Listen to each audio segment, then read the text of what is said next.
Hola, soy el profesor Guillermo Gutiérrez del curso de literatura. Hoy día revisaremos la semana número 15. Esta semana tenemos el tema del vanguardismo peruano. Vamos a revisar el esquema para poder explicar a partir de dicho esquema. Entonces vamos a revisar el esquema. Primero que estamos en el mes patrio y vamos con el vanguardismo peruano. Primero vamos a hacer una revisión de las características generales de la vanguardia y luego lo vamos a enfocar en el caso peruano.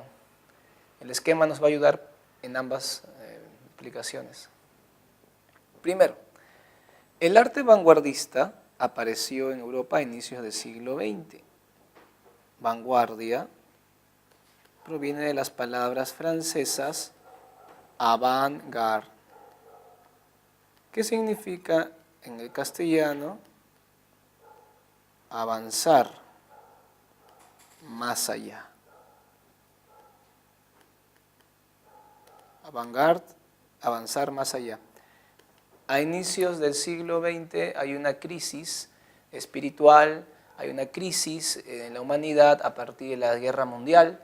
Esto hace que los artistas de alguna manera sientan la necesidad de romper los esquemas del arte previo, y en esta necesidad de buscar nuevas formas de expresión surgen los diferentes movimientos de vanguardia.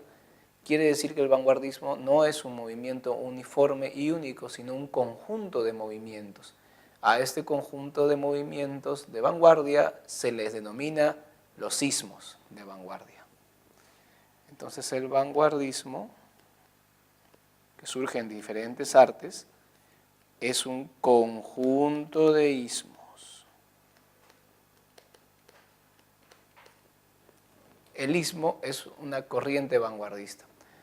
Surgen en la pintura, en la arquitectura, en la música, en la literatura también, sobre todo en la poesía, pero no son ajenos el teatro y la épica o narrativa. Volvamos a nuestro esquema.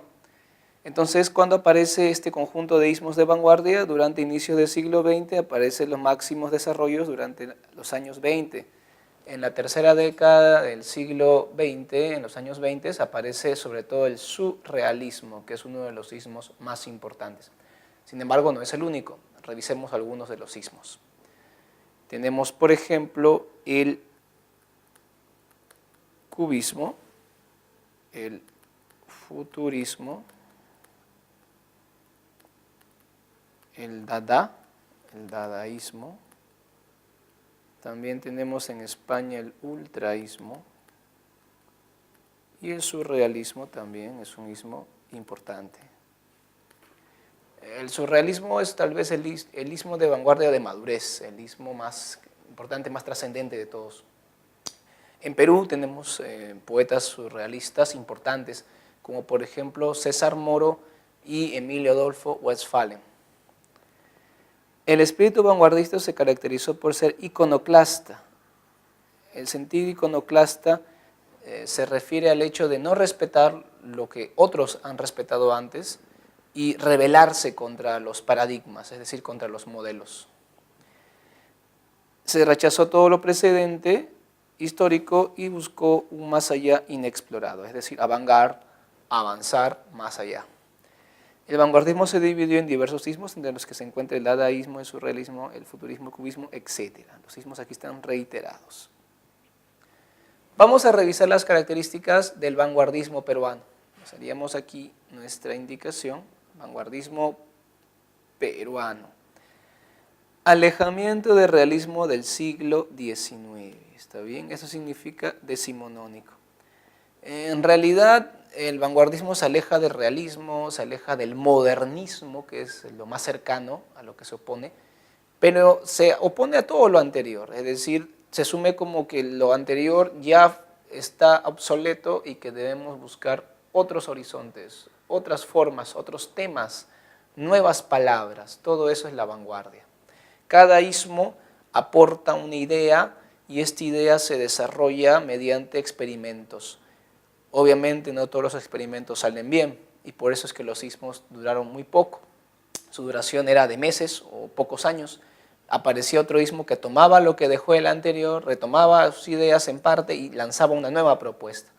Por eso se dice que los sismos fueron pasajeros, pero todos lo veían, todos estaban al tanto, así que eran pasajeros en primera clase. Tenemos también la experimentación en todos los niveles de la concepción estética. La pregunta va a ser, ¿cuáles son los niveles? ¿Está bien? Tenemos el nivel en el lenguaje, por ejemplo, semántico, los significados.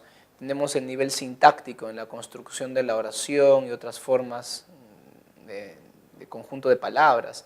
Tenemos el nivel fonológico en el sonido. Tenemos el nivel ortográfico en la escritura. Tenemos también el nivel sintáctico. Imagínate conjugar un sustantivo como si fuera un verbo, o sea, con los accidentes verbales en un sustantivo, o emplear un adverbio para calificar a un sustantivo.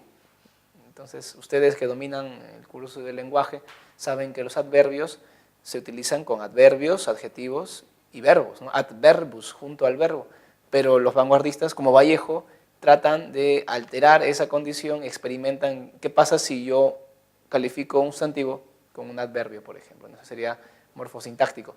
Esos son los niveles de la concepción estética. Hasta el nivel gráfico, el nivel visual, porque en el cubismo, que es un cubismo de vanguardia, encontramos la experimentación del caligrama, que es la visualización espacial de un poema.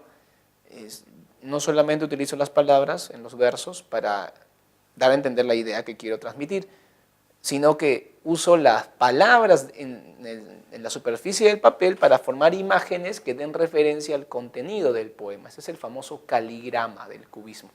Aquí en nuestro país tuvimos un importante exponente del cubismo en Carlos Oquendo de Amat, en su famoso poemario 5 metros de poemas. La modernización del lenguaje indica qué cosa es la modernización del lenguaje. Es el empleo del verso libre, la inclusión de un nuevo léxico, la conciencia de vivir sociedad tecnológica, el aprovechamiento del nivel espacial del poema, la asimilación. Esta de modernización del lenguaje es como un subtítulo, ¿está bien?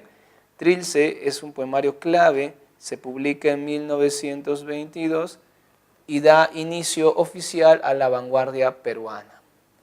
Bien, ¿qué es el verso libre? Tenemos que distinguir entre la versificación